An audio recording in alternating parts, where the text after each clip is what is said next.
कहानी आपको अच्छी लगी तो आप कमेंट करें, शेयर करें और इसे लाइक ज़रूर से करें।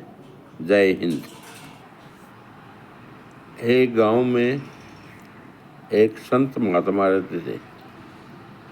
वह बहुत ही दयालु थे और निरंतर भगवान का भजन ही करते रहते थे।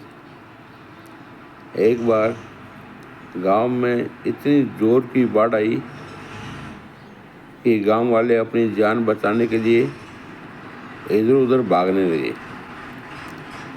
वह गांव वाले साधु महात्मा के पास आए और बोले, महात्मा जी, गांव में बाढ़ आई हुई है और चलो हमारे साथ चलो, किसी ऊंचे स्थान पर जाकर वहाँ अपनी रक्षा करते हैं।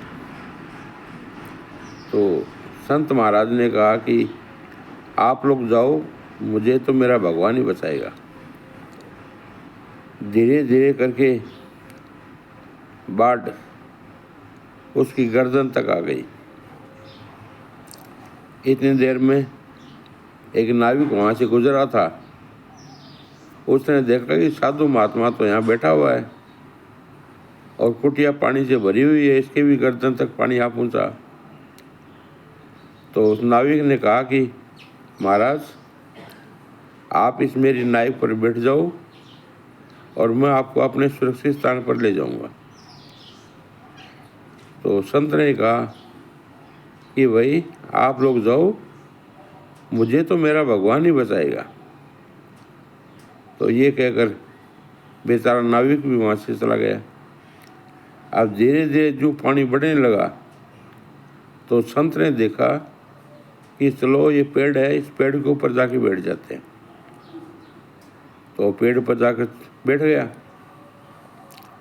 इतनी देर में जोरदार गड़गड़ाहट हुई, आवाज़ हुई और ये हेलीकॉप्टर आके उसके ऊपर उड़ने लगा।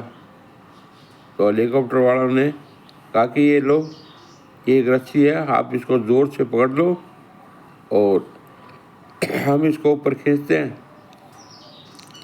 संत ने कहा, भाई आप लोग जाओ, मुझे तो मेरा भगवान ही बचाएगा। उन्होंने बहुत जिद की, लेकिन संत महाराज मानने वाले कहाँ थे। उसको अपने भगवान पर पूरा विश्वास था। तो हेलीकॉप्टर वाले भी चला गए। धीरे धीरे पानी बढ़ता रहा और वो पानी उस पेड़ को भी उखाड़ ले गया। पेड़ को उखाड़ने के बाद में संत महाराज उसमें बहने लगे और उसकी मौत हो गई। मौत होने के बाद संत महाराज भगवान के पास गए। भगवान से बोले,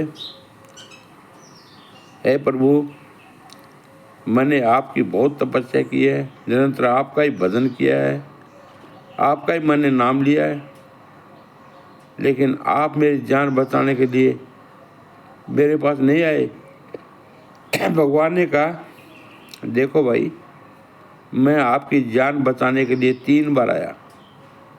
पहली बार गांव वालों के रूप में, दूसरी बार एक नाविक के रूप में, तीसरी बार एक हेलीकॉप्टर के रूप में। लेकिन आप मेरे को पहचान ही नहीं पाए। मैंने तो 3 बार आपकी बहुत मदद की, लेकिन आपकी अड़े रहे कि मैं तो भगवान ही मेरे को बचाएगा। तो 3 बार मैं ही आपको बचाने आया था, लेकिन आप माने नहीं, आप समझ नहीं सके। तो इसी कहानी का ये सार है कि भगवान का जो भजन करता है, उसका नाम लेता है, वो उसकी मदद ज़रूर करता है, लेकिन अपने लोग उसको समझने में भूल कर देते हैं। जय हिंद, वंदे मातरम।